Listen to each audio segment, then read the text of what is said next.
আপনার মাগফিরাত কামনা করি। একজন ভালো মানুষ ছিলেন, আইনের ব্যাখ্যায় উনি অনেক কথা বলেছেন জীবিত থাকাকালীন সময়, কিন্তু বাস্তবে তার প্রয়োগ আমরা এখন পর্যন্ত দেখিনি। আইন উপদেষ্টা হিসেবে আসিফ নজরুল সাহেব আছেন, আইনের একজন শিক্ষক, ঢাকা বিশ্ববিদ্যালয়ের মধ্যে একটা সম্মানিত জায়গায় তিনি আছেন। তার পক্ষ থেকে বাংলাদেশের মানুষ ন্যায় বিচারের দৃষ্টান্ত আশা করে, এবং সেই ন্যায় বিচারের দৃষ্টান্ত দেখাতে হলে দেশনেত্রী বেগম খালেদা জিয়া এবং তারেক রহমানের মামলাগুলো যেভাবে একে একে আইনের দৃষ্টিতে বাতিল হয়ে যাচ্ছে, একইভাবে আব্দুল সালাম পিন্টু, লুৎফুজ্জামান বাবর এবং সাহসী সৈনিক বিএনপি জাকির খান, এদের মামলাগুলো আপনার নির্দেশনা হওয়া উচিত। আপনার নিকট সুনির্দিষ্টভাবে আমরা এটা দাবি করছি। আপনি যারা আসিফ নজরুল নিজেকে যত ছোট কিংবা যত বড় মনে করেন, আপনার কাছে আমাদের প্রত্যাশা অনেক বেশি। অন্যদের মতো নয়, সেই প্রত্যাশা পূরণ করে তাদের মুক্তির ব্যবস্থা করবেন, এটা আমরা যেমন চাই, সংশ্লিষ্ট অঞ্চলের নেতা কর্মীবৃন্দ, সাধারণ মানুষরাও সেটা চায়। আজকের দিনে সংস্কার বা অন্য কোনো অজুহাত থেকে দিনের পর দিন মানুষকে অধিকার বঞ্চিত রাখার কোন যুক্তি আপনারা খুঁজে বের করতে পারবেন না। যদি তাই হয়, তাহলে আবার বিএনপির পক্ষ থেকে আমাদেরকে জেলায় জেলায় যেতে হবে, বিভাগে বিভাগে সমাবেশ করতে হবে। বাংলাদেশের মানুষ আজকে তাদের জীবন ধারণের জন্য সামান্য জিনিস কেনার মতো সামর্থ্য তাদের কেন নাই? বাজার সিন্ডিকেট কেন ভাঙতে পারছেন না? কেন কালোবাজারি মজুতদারীদেরকে ধরতে পারছেন না? কেন সীমান্ত হত্যা বন্ধ করতে পারছেন না? কেন বাংলাদেশের মানুষের সাহসের এবং বিশ্বাসের উপর ভিত্তি করে যে রায় আপনাদের পক্ষে দেওয়া হয়েছে, সেই রায়টার যথাযথ বাস্তবায়ন কেন করতে পারছেন না? কোথায় সমস্যা? বিশ্বের সবচেয়ে বর্ষসেরা দেশ হিসেবে বাংলাদেশকে ঘোষণা করা হয়েছে আন্তর্জাতিক সংবাদ মাধ্যমে। সেই জায়গাটার সম্মান অন্তত একটু রাখেন।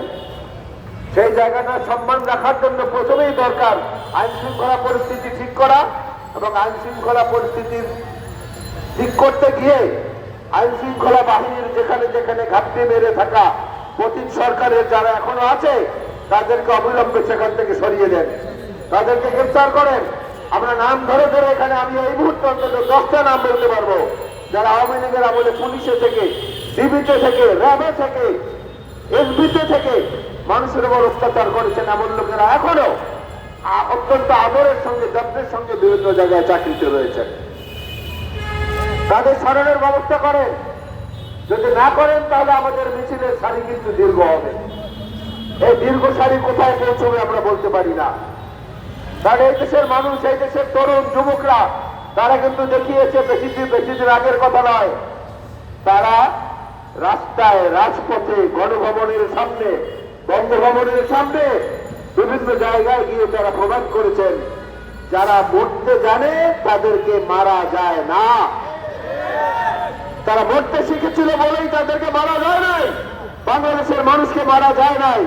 পৃথিবীর ইতিহাসে কোথাও পাবেন না কোন একটি বড় রাজনৈতিক দল দীর্ঘ 15 বছর টানা ক্ষমতায় থাকার পরে একটা অভ্যুত্থানের কারণে, গণ অভ্যুত্থান, সেটা সশস্ত্র অভ্যুত্থান নয়, গণ অভ্যুত্থানের কারণে সমস্ত সাঙ্গপাঙ্গ সহ দেশ ছেড়ে পালিয়ে চলে গেছে, এমনটা দেখতে পাবেন না।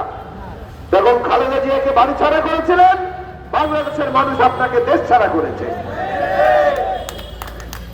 সুতরাং আমরা আশা করব, ন্যায় বিচারের স্বার্থে হলেও, দেশের মানুষের মনে আস্থা বিশ্বাস জাগানোর স্বার্থে হলেও বর্তমান সরকার সকল অসত্য মামলাগুলো, অপ্রমাণিত মামলাগুলো প্রত্যাহার করে নেবেন, এবং দীর্ঘদিন যারা যারা কারাগারে আছেন, আব্দুল সালাম পিন্টু, জনাব লুৎফুজ্জামান বাবর, জনাব জাকির খান সহ সমস্ত নেতাকর্মীকে অবিলম্বে মুক্তি দেবেন, এবং মানুষের প্রত্যাশার সঙ্গে তাল মিলিয়ে এই দেশটাকে আরো কিভাবে সমৃদ্ধ, সুন্দর, এবং 1971-এর মুক্তিযুদ্ধের যে মূল আস্থা, যে আকাঙ্ক্ষা, সে আকাঙ্ক্ষা, এবং জুলাই আগস্ট বিপ্লবের যে গণ আকাঙ্ক্ষা, এটার সঙ্গে তাল রেখে আপনারা আপনাদের সরকার পরিচালনা করবেন, এই প্রত্যাশাই করছি।